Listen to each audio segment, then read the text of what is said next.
Ladies and gentlemen, welcome to the Sheep Get Sheared podcast. I'm your host, Austin Creed. My friends, I have a question for you today on the show. The question is this: do you believe that not wanting marriage makes a man a coward? You might ask, well, why would I ask a question like that? My friends, can you imagine having a conversation with one of your oldest friends? And I won't put people's names out here because I don't think it's necessary, but he's around the same age as me. He's married. He actually has kids, which is fantastic. But we had a very interesting conversation. And the conversation evolved around the manosphere space and whatnot. And, normally I don't like to talk about a ton of politics or religion or, this side of the internet with people who I classify as a little more normie, just because I don't see the point in bringing it up. What was interesting is he brought it up, not me. And to top it all off, we got into a very fascinating conversation because he's a little more traditionalist than me.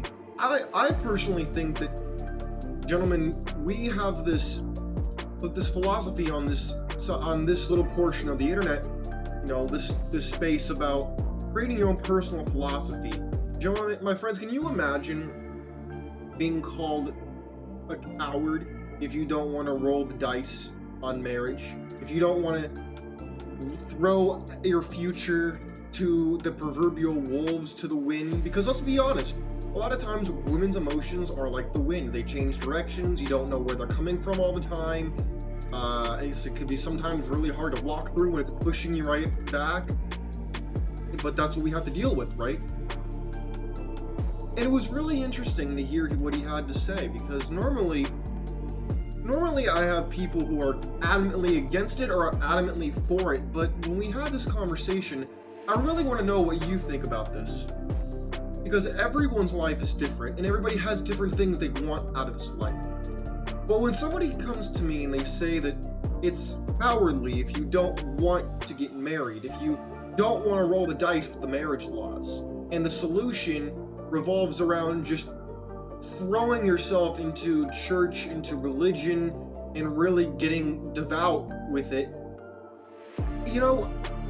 and part of me says that can be a solution, but the problem is this. Number one, I know where he comes from, he's a good guy, but it's not just about my friend.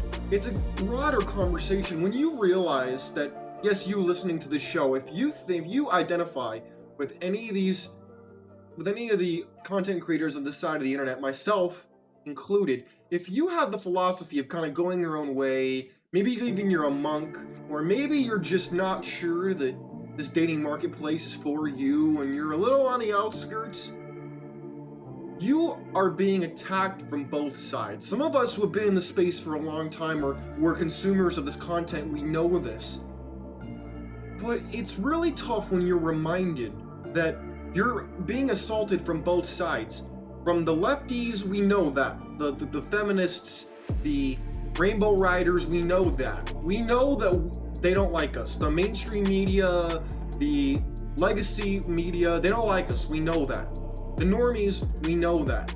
But when you see guys like Matt Walsh, guys like Ben Shapiro, guys like, what is his name? Andrew Clavin, I think that's his name. When you see these guys, and a lot of people who identify with the more traditional, like, tradcon people, when you realize that they're not actually, they're just as much your adversaries as the leftists, you gotta realize something.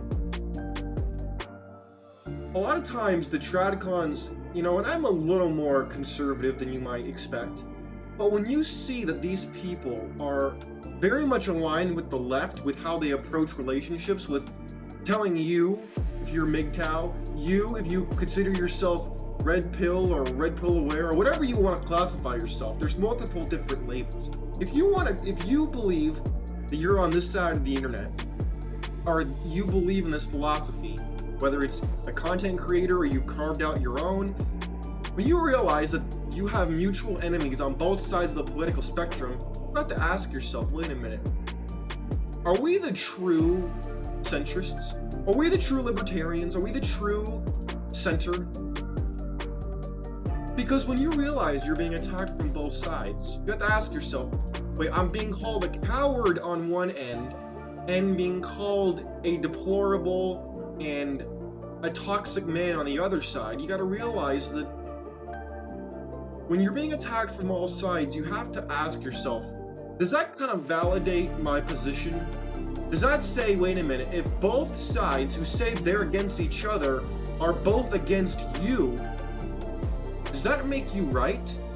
Or does that make you think that you might be on the right track? A little closer to the truth than you might have realized? Because this side of the internet has gotten enormous. Whether it's people making videos about reacting to women who are acting completely clueless, or you have guys like CGA who are trying to educate not only men about the current society, but where the society is going. When you have all different flavors of the same ideology, and you have dudes making mad money on this type of content, you have to ask yourself, do you think that maybe we're closer to the truth, closer to the heartbeat of society than the so-called tradcons or even the liberal, socialist commies, if you want to call them that, which you wouldn't be completely out of line for saying that. But when you see that both sides are kind of converging on the middle, which is you have to ask yourself, are we really the cowards, or are we the front line? Are we like the last bastion of sanity in the society? Because when you see through everything, you have the most enemies, you have the most conflict that's going to come your way. And my friends, I want you to truly grapple with the realities of what we're talking about today. Do you often think that you might be the last seers? Like when you start seeing things for how they actually are, anybody who suffers from any kind of delusion, and you know what's really funny? It was Karl Marx and Friedrich Engels who called religion the opium of the masses. And then when you kind of if you're a religious person, or you were raised religious or whatever, and even if you are religious, but you can kind of pull yourself out and get a bird's eye view of what's going on, realize why he would say that. Because a lot of times people see it as this type of painkiller. I was actually at a church, a very fundamentalist Baptist church last Sunday, and the pastor was talking about a very traditionalist view, which, I understood what he was talking about, but the problem is, you realize why the founding fathers put this distinction between the church and state, because historically, the church and the state have been one and the same. You look at ancient Egypt, ancient Mesopotamia, the Indus River Valley, you could go down the list. A lot of these people mixed the gods and the men together to try to control both sides of the coin.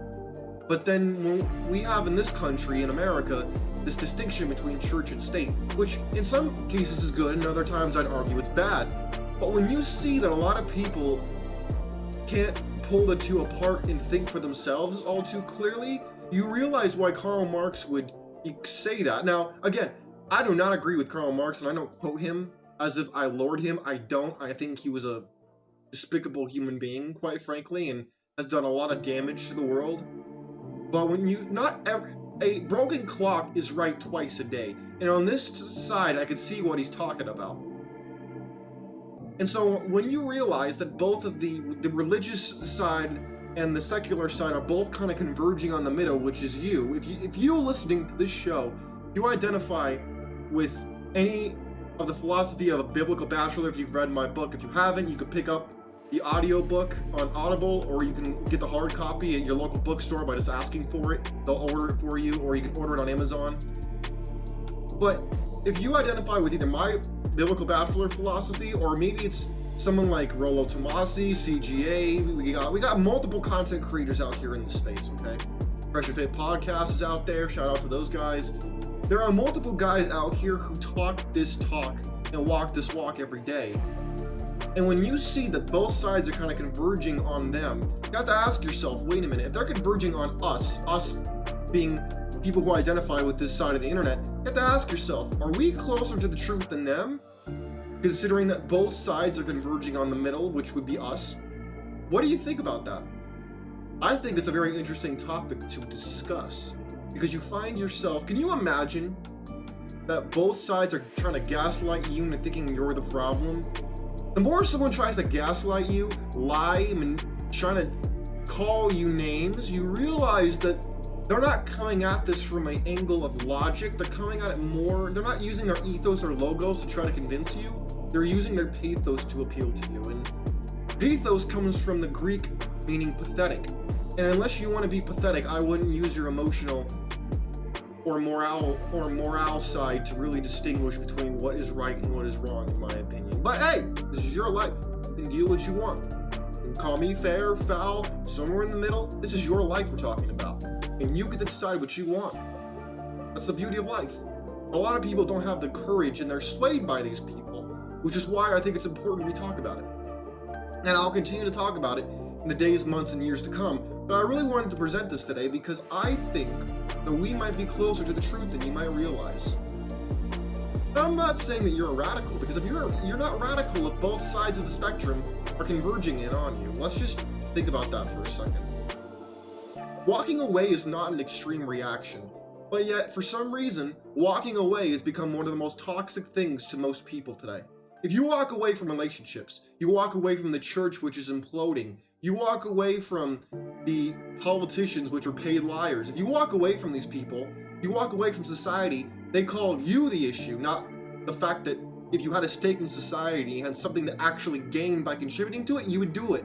But most people, a lot of us are catching on to the lie of society and relationships benefiting us. They say that we are privileged, but yet we're the ones asked to foot the bill and pay for everything. And a lot of men are catching on to this. And that's why we're checking out. That's why you probably checked out. But my friends, let me know what you think about this. I think this is a very important discussion that we need to have.